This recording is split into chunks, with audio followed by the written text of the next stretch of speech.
Good morning, welcome everybody. Welcome to Matt, Evelina, good to see you again, Evelina, Ian and Tom. Welcome, Tom, on Zoom, joining us on Zoom. And thank you to Angela for organising that alarm just as we were about to start, which hopefully means that we're all now enlightened. So we can all go home. But we'll stay anyway, because it's nice to be here and practice together.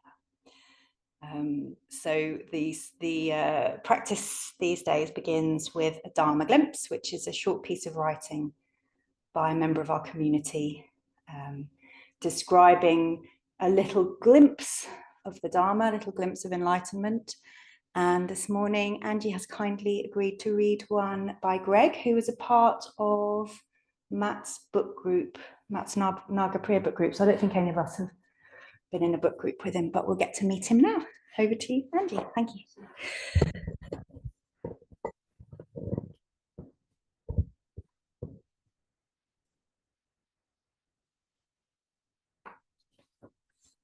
Not complete, but just enough. I entered the military a conservative, not a fire-breathing conservative, but my family are all liberals kind of conservative.